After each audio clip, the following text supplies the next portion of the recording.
Lu Dort is in Brandon Ingram's head going into this Game 2 matchup against the New Orleans Pelicans and the Oklahoma City Thunder, along with the Thunder potentially using their bench more often in the rest of this playoff series. What up? I'm Bryson Akins here with Thunder Digest. I just got something to say real quick. 90% of you guys are not subscribed that are coming back and watching these videos. We're trying to hit 200 subscribers by the end of the month. We got a week left. I think we can do it. So once again, if you love the content, you keep coming back, just go ahead, hit that subscribe button if you want to. It's the best way to support the channel and stay up to date on your Oklahoma City Thunder news. Now we can go ahead and get into it.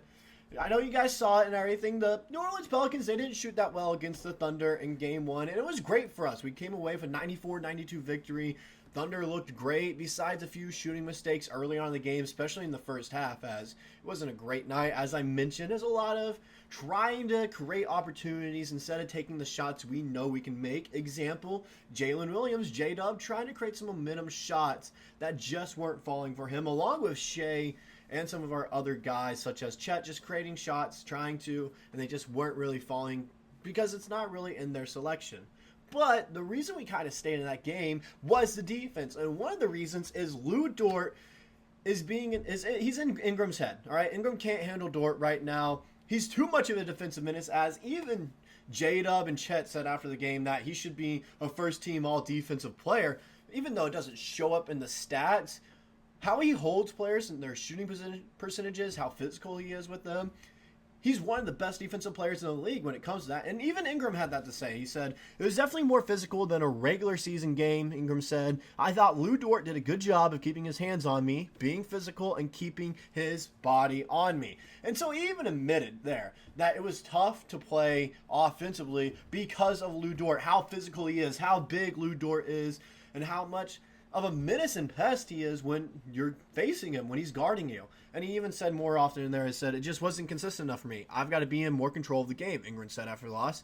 I've got to make good plays, no matter the physicality or not. I've got to be there for my teammates. And so he's already saying that the reason he's not playing well is because who we have matched up against Brandon Ingram. It's Lu Dort, the torture chamber, who I truly think is the best defensive player in the NBA because he can guard any position and put up a good fight against anyone and limit players to anywhere from 5 to 10 points below their usual average on the floor. Now, it's not a ton, it's not a big difference, but I can't think of another player in the league that can do that consistently. That consistently, brings down players' point averages by 5 points or more. It's just one of those things where I'm just like, I can't think of it. And even Ingram stated it there that because of Lu Dort, he can't get going offensively. He can't. And it hasn't been just a one-time thing either. Lu Dort does this with a majority of players as well. I can guarantee you if Zion was healthy, Lu Dort would be on Zion right now because he's our most physical player, and we want him against our most physical player as well on the court because, no offense, Chet can't guard Zion. J-Dub could put up a decent fight, but he wouldn't do as well as Dort. We know Giddey can't play defense, and you're not going to put SGA on Zion Williamson. That just doesn't really make a whole lot of sense.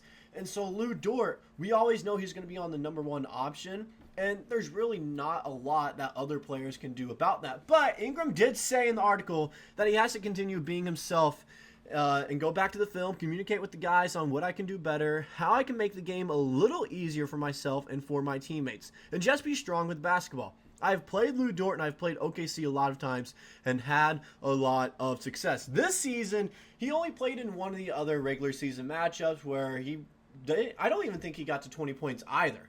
Just being honest, I don't think he reached 20 points when when Lu Dort was on him. Now, back in February of 2023, he did have 33 points against Lu Dort. However, Lu Dort has progressed a ton since then. He was already a great defensive player, but he's gotten even better since then, and you can even see it from Sunday night when we played the Pelicans, how well he defended Brandon Ingram and limited his options and what he could do with the basketball. There was a possession I saw when Brandon Ingram was trying to shake him off, and he just couldn't. He was using screens, and Dort was fighting through, getting right back in front of him and forcing Ingram to take bad shots. And that's exactly what we need Dort to do, and that's what he needs to do for the entirety of the playoffs. He's always going to be on their best offensive player. And so that's That's what we're going to have Dort do. We're not worried about him offensively. That's not why he's in the starting lineup. He's in the starting lineup to limit the other team's offense. That way we can go ahead by 20 points and not have to worry about anything. So when we even have a bad shooting night like we did Sunday night, Lu Dort is there to pick it up defensively to limit them. So when we do score 94, somehow we still come away with a victory like we did. But another reason that we came away with a victory there is the bench. And it's also got people thinking, is the Thunder bench going to have more of a role in the second game and for the rest of the playoff series? And me personally, I don't think it would be a bad idea if we got the bench just a little bit more involved, because there were some valuable moments from our bench players. Example being Cason Wallace. Aaron Wiggins, who's always one of our best bench options, who's saved basketball, by the way. Isaiah Joe, one of the best three-point shooters in the league. Gordon Hayward with veteran leadership, who, even in his game Sunday, showed some sparks of how he used to play. With some great defense. Offensively, he didn't look horrible either. He looked comfortable, which is kind of surprising because he never really had a moment to kind of acclimate to how the Thunder play basketball, offensively especially. But yet he's looking more and more comfortable each game when he's out there. And he looked really comfortable Sunday night, along with Jalen Williams, or not J-Dub, but J-Will, who I'm going to talk about first here. When they were even talking about maybe he could even be put in the starting lineup because of how he played against Jonas Valanciunas. As you can see here, while rookie center Chet Holmgren had a good outing in his playoff debut, he does lack the same strength that Williams can provide against a big body center like Valanciunas. With Williams listed at 6'9", 240 pounds, he is able to hold up better when Valanciunas attempts to push the Thunder's big men underneath the rim and bully them in the paint. And you could kind of tell the entire game where we were getting beat was the rebound numbers and down low in the post, because Valanciunas is just so much of a stronger guy than all of our post players that there's at one point he had 4 offensive rebounds in a row before he finally got a bucket. And so they were just killing us down low in the paint, because Chet's a great player. He's great defensively. It's just he's not as big and strong as some of these other big-bodied centers like Valanciunas, who he was matched up with the entire time. Even Larry Nance Jr. sometimes was bullying him around down low. And so when we have J-Will on the court, especially the other night when he was up on Valanciunas and even talking back to him a little bit when he hit 2 big threes, that's kind of what we need for a spark from this bench. And it wouldn't surprise me, even though he only played 7 minutes Sunday night, if he got like 15 tonight against Valanciunas, trying to help handle it down low, especially when we can tell we're starting to get beat up and we need to get a little bit of advantage there to regain a lead and try not to lose it again. But there are also some other players that really stepped up. Example being Cason Wallace, as it even says here, rookie Cason Wallace was part of Daigneault's closing lineup and frustrated the Pelicans' CJ McCollum in the final possession. First, he had a deflection and then kept McCollum from getting a better look on his potential game winner. I don't think our roster really drops off in a way that makes it obvious which 7 or 8 guys to play.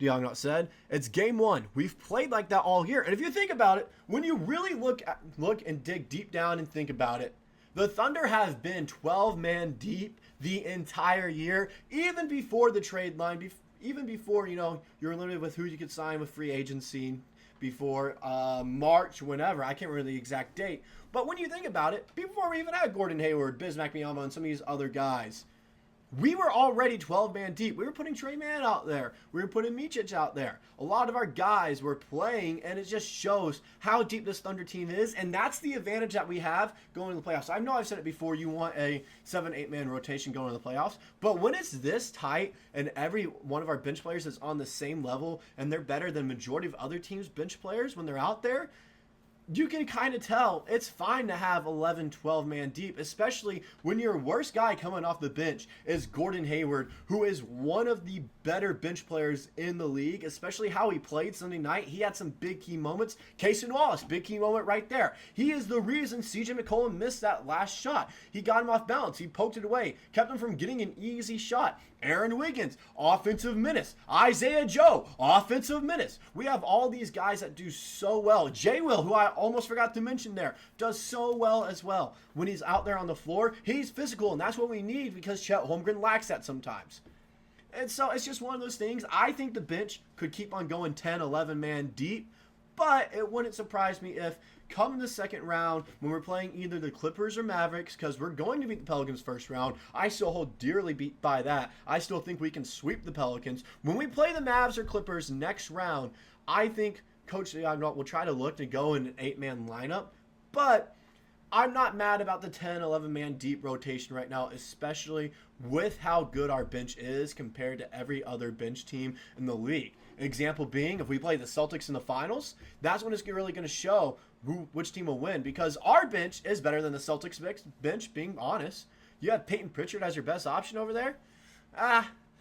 It's not really a good sign for them, and so I think we're deeper than the majority of teams, and that's one of the reasons we can go on a run and win a ton of playoff games here and really shock the league. But that's all I got in this video today for Thunder Digest. Once again, if you stayed the whole time, hit that subscribe button. It's the best way to support the channel. We're trying to hit 200 subscribers by the end of the month, and I really think that we can hit that. We're almost there. We're about 40 away. So go ahead and hit that subscribe button if you enjoy the content, and I'll see you guys in the next video.